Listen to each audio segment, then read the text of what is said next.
Tonight we're going to be talking about love. That's yours, my bad.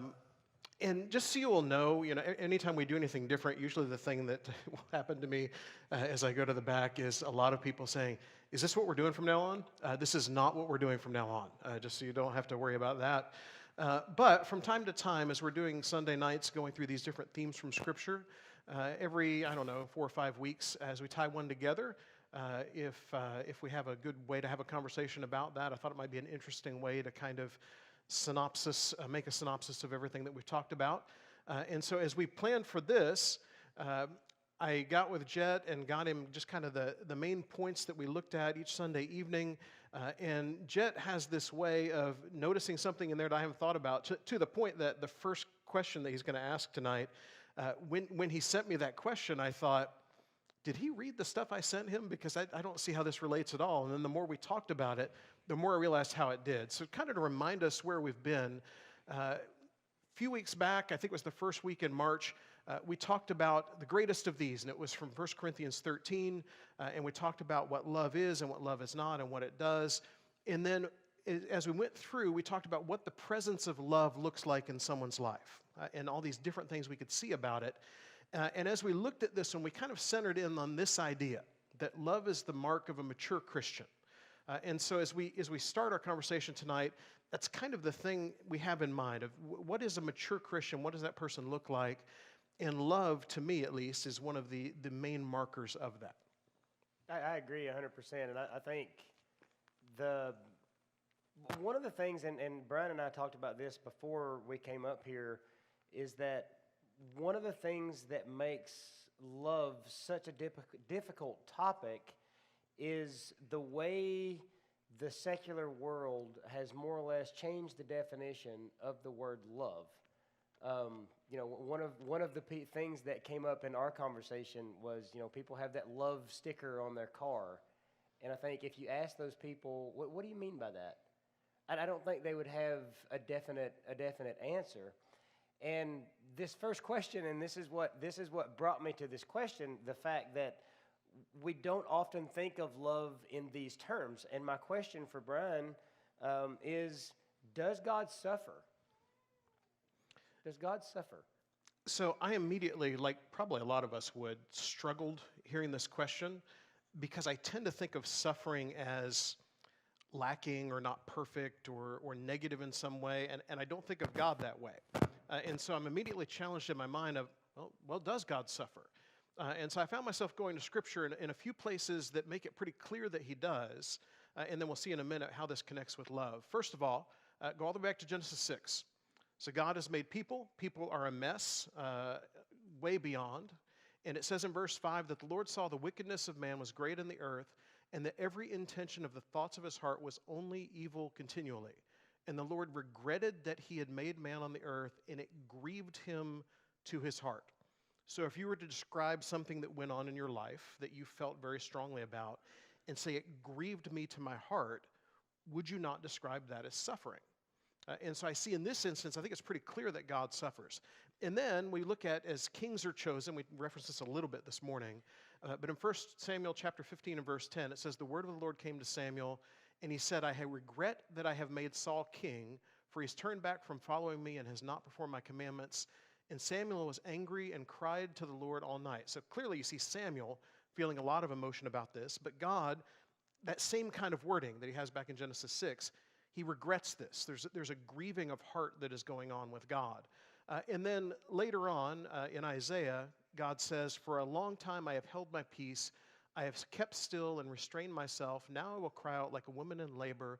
I will gasp and pant. So in all of these instances, I think we see the idea that God does suffer. And I don't know what situations that happens in. I looked through and found these that pretty well spelled it out. But I think we could see other things in Scripture that kind of point to that idea. I would think as we looked at the crucifixion and the resurrection this morning, the idea of God suffering, watching all of that take place, I would think there would have to be a certain level of emotion with the Father. Corinthians 13 is a definition of God's character. Because there, again, it says, love is this. things describe who he is, and obviously Christ came and demonstrated those things for us in human form. But what we never stop to realize when we're thinking about God's love is the fact that his love is so deep for us that he's willing to suffer for us. And I don't know why that's so hard for me to get through my mind, because we often want to think of all the things that we sacrifice and the things that are difficult. And when we're going through difficult things and difficult times, we rarely stop to think that God suffers those things with us. Like he understands what we're going through. And it just, like I said, the fact that God suffers changes a lot of things in my own mind. And I think it really changes the way that I view God, in understanding that he is willing to suffer. And just like that young fellow's prayer before he started, where's the place that God most demonstrated his love for us? On the cross. And that's where we see God demonstrating not only his love, but also his justice and all of those things there. And I think it's important for us to keep in mind that like I said, that God does suffer, that God does suffer those emotions for us. And that leads us into this next question, because for me anyway, and maybe it's just the way that I think, but when I was looking at that first slide from Brian's sermon, and I thought about a suffering, but then when he also started talking about love is the mark of a mature Christian, and this is something that came to my mind, because when I think of a mature Christian, obviously maturing is something that we do over time. And my question for Brian, the second question is love a learned behavior, or is it innate? And so when Jet asked me this the first time, a couple things happened. One, I thought, why did I ask Jet to do this? Because these first two questions are just really hard. And I found myself with this one coming to yes. I think there's a piece of it that is built into us.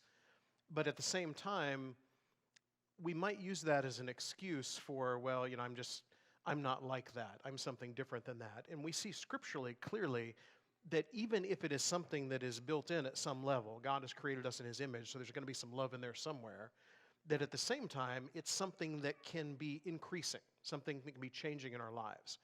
And so there's a piece of it that is learned. And for most of us, I would imagine we've had examples in our lives that we've learned that from. You've had relatives, friends, coworkers, fellow church members, people around you that you have seen how they do things and see how they interact with people, and you thought, okay, that's love. That's something that I need to do, and so I want to do that in a better way than I'm doing it now. In 1 Thessalonians 3 and verse 12, Paul is having this prayer for the Thessalonian church, and he says in the midst of that, and may the Lord make you increase and abound in love for one another and for all as we do for you. So if Paul is praying that God can make you increase and abound in something, that tells us a couple things. One, they're not there yet. And so they've got a level of it, hopefully, because it's not, and may God make love show up in your life. It's may God make increase. So there's some love there, but there can be more, which tells us, okay, we can do better with love than we're doing now. Now, the other piece of that we see is Paul has the wisdom to say, you may not get this on your own. So God is going to need to help you with this to grow. So yes, it's something that's innate and learned. And here I think we see prayed for as well. Yes. Well, and one of the things that I thought of, and I didn't mention this to you before, is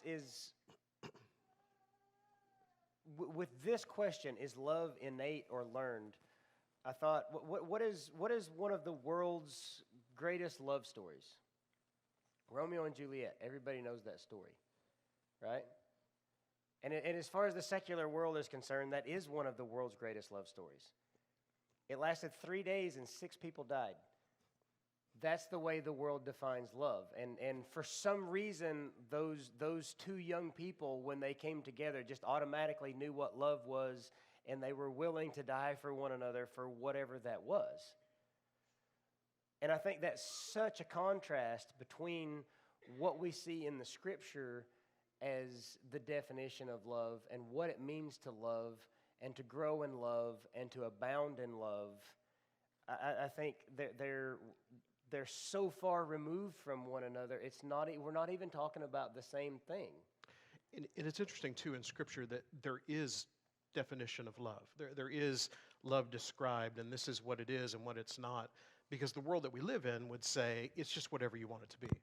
You know, love is whatever makes you happy, whatever you want to seek after. Not so much there's something we're trying to conform to in some way. Okay, so went off. There I go. So along those same lines, then, though, we have the scriptural definition of love, and we know that, and we've had this conversation before. We know that love has an emotional aspect. But almost everywhere that we see it described in Scripture, it's an action. It's something that we do for one another. And I think my question for Brian there is, and this is another place that I think we see a big contradiction between secular definitions and scriptural definitions, is being neutral an option? Okay. In other words, if I just don't hate anybody, am I good? Am I practicing love? Let me catch us up here real quick. This is where the idea came from in the second sermon, that we are known by love. And so that drove us to a lot of different places beyond where we were in that sermon. And one of the places it drove us was to Matthew 5, where the idea of being neutral as an option doesn't seem like something Jesus throws out there for us to have. And I've mentioned to you before, when we went through the Sermon on the Mount, sometimes when we've talked about prayer and different things, when Jesus says what he does in Matthew 5 about our enemies, I feel good when I get to neutral. And to remind us, in Matthew 5:43, he says, "You have heard that it was said, you shall love your neighbor and hate your enemy. But I say to you, love your enemies and pray for those who persecute you." So if I don't hate my enemy, I'm feeling pretty good about life most of the time. And yet neutral is not the goal. When we look at Jesus in Scripture, where he is faced again and again with people who mean him harm and do not wish him well, he reacts in love. He's not at neutral.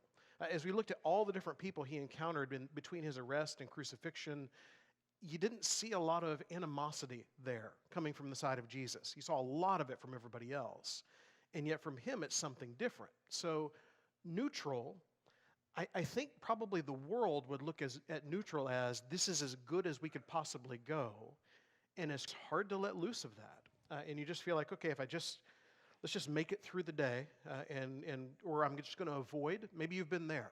Have you encountered someone in life where you just thought to yourself, I'm just not going to deal with that person. I see them come in the room, I'm going to go the other way. Have you ever recognized someone at Walmart that you did not want to have a conversation with that day, and you knew they were there, and you just very quickly made it around to the next aisle? I have a hard time imagining Jesus do that. As much as I have done it in life at times, I have a hard time seeing him in the Palestine Walmart. I don't know, as he goes along, and Judas is on the next aisle over, and he's, I don't want to deal with Judas today. He loves people, and so for him, this call to love is something not only that he says, but he lives out. So, no, I don't think neutral is an option. Yes, I think we excuse it as an option all the time. Well, but there again, I think that's one of the reasons that the world talks so much about the feeling of love, the emotion of love. Because we connect love with very positive emotions, right? We think, well, that's a positive emotion. We want to feel love for our brethren. We want to feel love for our community. We want to feel love for our family or whoever else. And I think the question that naturally follows from can we be neutral, and Brian kind of talked about the people that we don't necessarily feel love for. But I think the opposite question is also a very valid question, in that can you feel love or feel loving and not act on it? And this is one of the many, as we went through these conversations over the last week, where I found myself saying, do we? Yes. Should we? No. And there are a lot of things within this. I will from time to time preach about something, and I will have people come back and tell me I've stepped on their toes, and I am all over my toes tonight. These are things where I feel like we get it. We know the right answers. And so we know if we're supposed to be loving people, and part of our struggle probably is getting to the point of being the loving people. But once we're there, there is something that is an outflow of that. It is not just a feeling. It is not just something that you say. It's something that goes beyond. And 2 weeks ago now, I think, we looked at 1 John chapter 3 and verse 18. Little children, let us not love in word or talk, but in deed or truth. The world is not going to know that we are Christians because of our love, because we say that, or because we put it on a sign or wear it on T-shirts or bumper stickers or anywhere else. They're going to know it through what we do for one another, for the world around us. And so we can't love in the way that God has defined love without there being actions that accompany it. Yes, and I'm glad you brought up the topic of love being a part of our identity, because from John 13:35 that passage that you sent me, it said that the disciples would be known by their love. And when I thought about that, I instantly had to turn the spotlight on myself, and I'm going to pose it in the form of a question so that Brian can answer it. But is love the trait that we're most proud of? Of all the things that we're proud of in our lives, whether it be accomplishments or whatever else, is love the thing that we're most proud of? And as we talked about this question, my initial struggle is maybe the same one that some of you may have, of you struggle with the idea in a church setting of thinking of being proud of anything other than God. You know, we have a lot of biblical things that point us that way. At the same time, there are things we take pride in that I think are legitimate things. If you're not proud of that prayer from earlier, I don't get it. I mean, that's something to take pride in. We take pride in our kids. We take pride in the people that we care about. And then some of the things that we have done in life, you're proud of those things, and you're excited about those things. But when we think of love, do we take pride in the way that we love? In a healthy way, not in an arrogant kind of way, but in a way that says, this is something that I would like to be known for. And as I think of the list of why people would know me for different things, I'm going to admit to you, I struggle with them having that on the list, or at least very high. I would think of people at different points in life that I've encountered for different reasons, and it's a struggle for me to think this would be the thing that stands out for them. And yet, as we just talked about here in John 13, by this all people will know that you are my disciples. So everyone that we encounter as Christians should understand who we follow because of our love for one another. And then obviously in other points in the New Testament, that love extends out to the world around us, not in the way they define it, but in the way God defines it. And so are we proud of this? I don't know that we are. Or even do we think of it as a significant thing that we want to do better on and we would like to be known for, and yet that is what God calls us to be known for?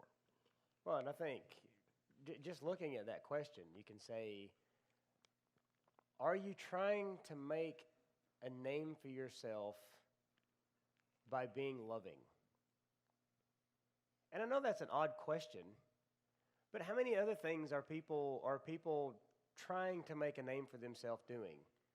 You know, they want to be the best in their company, or they want to be the best at work, or they want to be the best on their sports team, or they want to be whatever. And I think, do we ever, as Christians, do we ever even stop to think,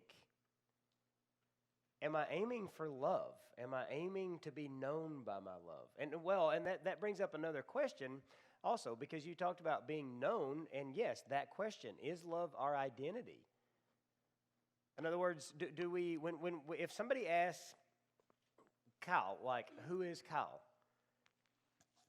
And I can pick on Kyle, but anyway, just saying, like, when we start down that list of all of the things that we consider to be who we are, the things that make me me, do I stop to think, is love on the list? Is it even a defining trait? Would I even, and I know that would be difficult because if somebody asks you who you are and you said, well, I'm loving. I don't see why that's a terrible goal. Probably not one we can decide on our own, I guess. Other people have to see it. No. But But it's you hard. brought it up with the new church family questions, and that was an excellent illustration. I like that. Yeah, I was telling Jet, and he was amazed by this, and I didn't get it either until I got into ministry. Every now and then, you'll have a church member that moves away, and we've had some recently here. You'll have a church member that moves away, and it used to be, if you've been around church long enough, there used to be a letter. And sometimes the church member would go to the elders of the church they were currently at, and they would have them write a letter like they're a member in good standing. I'm still trying to find the scripture on that. But they're a member in good standing. They would take it on to the new church, and so this new church would know, okay, these people are all right. We can count on them.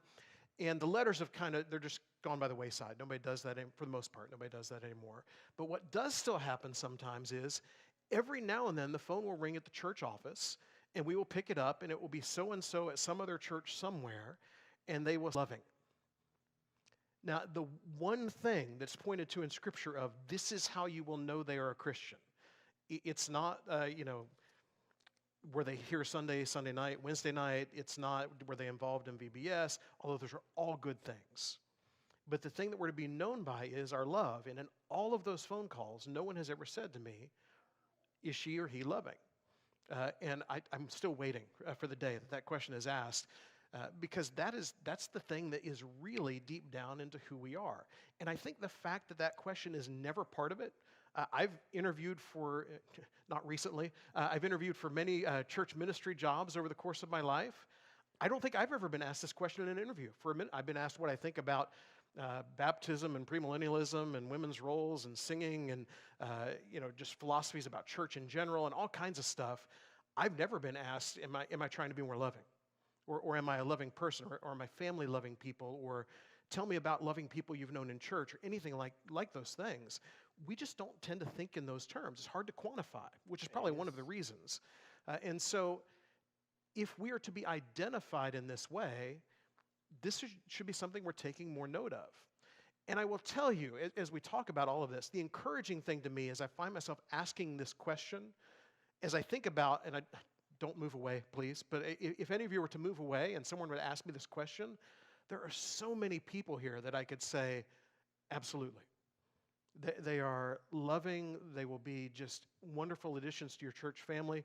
The last call I got about one of these, this question was never asked, but to be able to say to the people on the other end of the phone, I am sad that they are with you and not with us. Although I'm sure they're going to be a great benefit to you and your church family, but we didn't want to lose these people. We didn't want them to go somewhere else because, and in my mind, it's this. Sure, I could tell you all of the things they did. I had an article a couple weeks ago about people that have left recently and the things they do. It all kind of boils down to this. If you are a loving member of the church family, it doesn't matter which ministry is the thing that's your thing. It's who you are, and your identity is to be people who are more loving. You know, you made the comment that it's hard to quantify, and I agree with that comment that it is difficult to quantify love. But I think if we dig a little bit deeper into the scriptures, I don't think it's as difficult as we might think. It's definitely not impossible. From your last slide, you were in 1 John, from this slide, and I'm looking through 1 John, and in 1 John chapter 3 and verse 16, it says, "We know love by this, that he laid down his life for us, and we ought to lay down our lives for the brethren." Now that sounds to me like it is able to be quantified. And I think our struggle here is, as we read that verse, you had to lay down your life for the brethren lately? You know, it's a different day and time that 1 John is being written. And this was a very real option within their world, that there may come a time where if they're going to take their faith seriously, it may cost them their life. For us, it probably looks a little bit different than that. And it is still noticeable and maybe quantifiable to some degree. I think part of the other struggle with quantifying it, if we go all the way back to where we started, the idea of, after God's suffering, the idea of, is this innate or is it learned behavior? Part of it is built into us. Part of it is, as Paul talks about in his prayer in Thessalonians, that it grows. There's another piece of it that from Galatians 5, the fruit of the Spirit, this is something that comes out because of the work of the Spirit in us. And if there's anything that's hard to quantify, it's the work of the Spirit. The Spirit is this outflow of love that is unexplainable to some level we're supposed to have, is hard to fully quantify. But as its fruit, there's also evidence of it. Yes. And I think that just listening to you talk, I think we often take this topic of love and we want to make it too big. We think of love like when we read this passage and we think of laying down our life for the brethren. I mean, how many opportunities are we going to have to do that? But if you stop and think about it, if you break it up into little pieces, you might have more opportunities to do that than you think. Because would you give of your possessions for the benefit of your brother? I mean, it's not necessarily laying down your whole life, but it's still a sacrifice, right? It's still a show of love, right? Well, I think we could take that a step further and say, would you give 15 minutes to talk to a brother who annoys you? Like the guy in Walmart that Brian was talking about. And when Jed asked me this question on the phone, my first thought was, should I have a brother who annoys me? Which is a whole nother question, maybe for a whole nother sermon. But I think if we're honest with ourselves, we probably have somewhere along the way.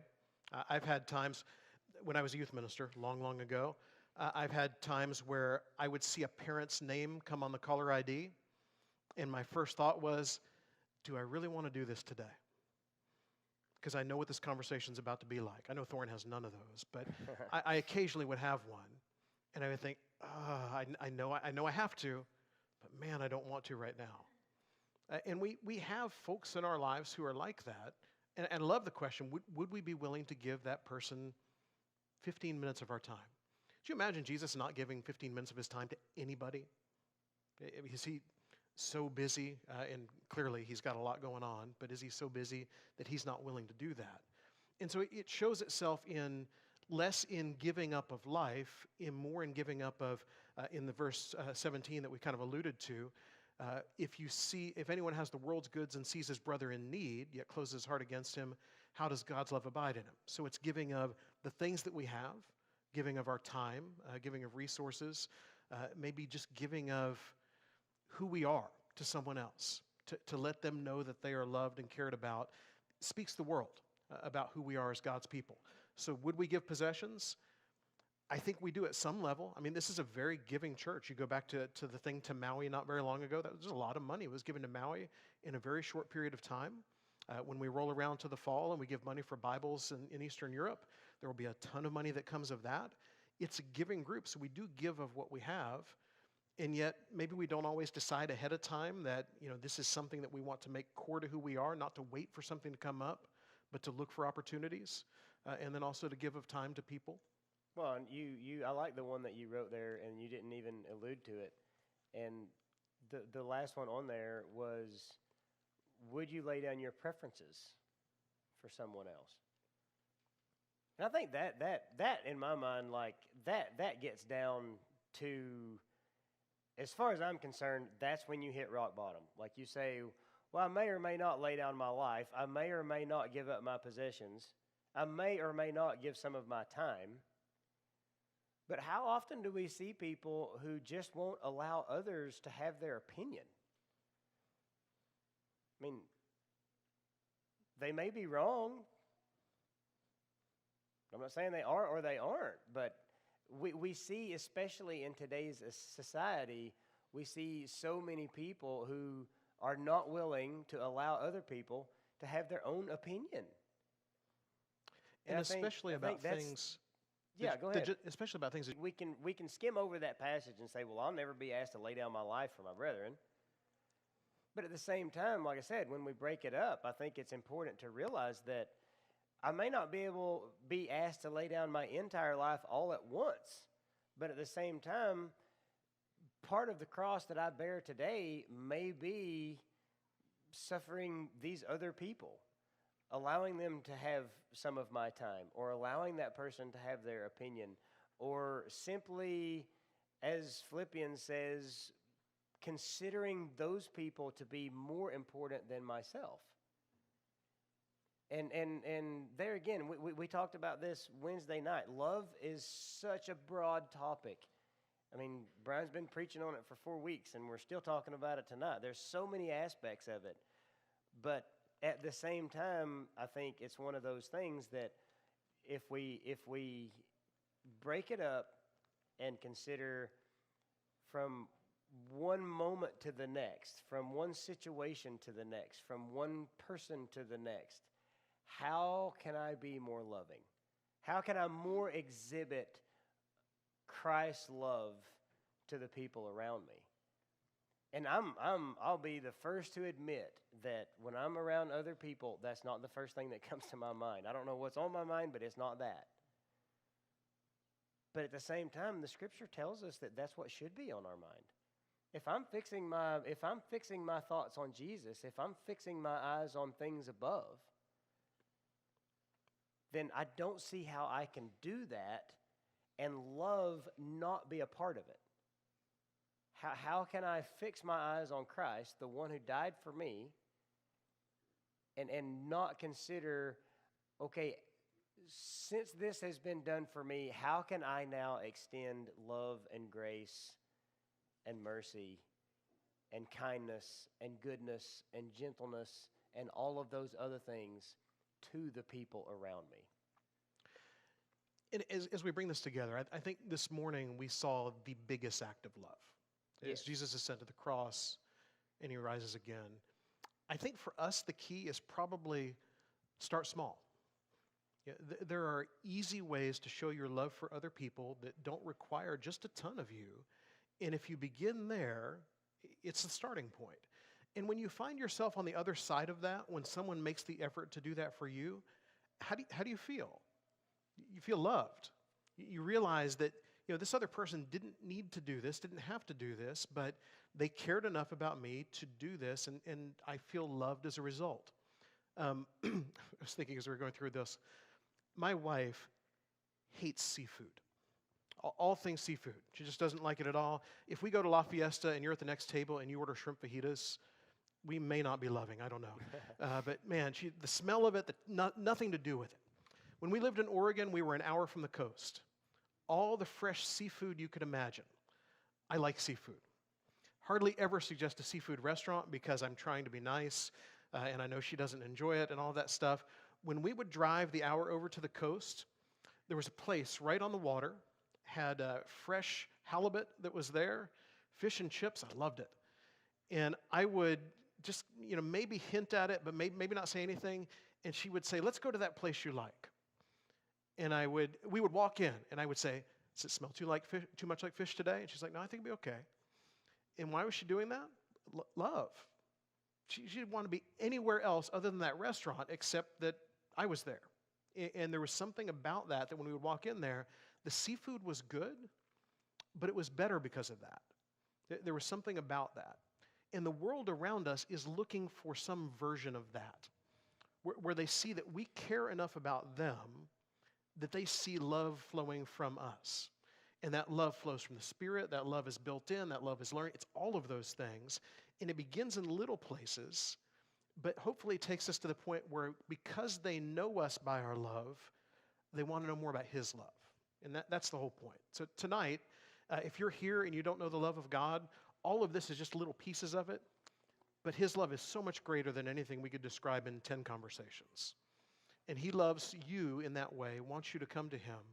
You can be baptized into Him tonight, your life can be changed. Or if you have walked away because maybe you have not felt loved by Christians, maybe that's not been our identifier, know that that's not what we want. We want to be people who are loving and don't miss Him because of us. Let Him bring you closer to Him. Come back to Him tonight. If there's some way we can help you tonight, please come while we stand and sing.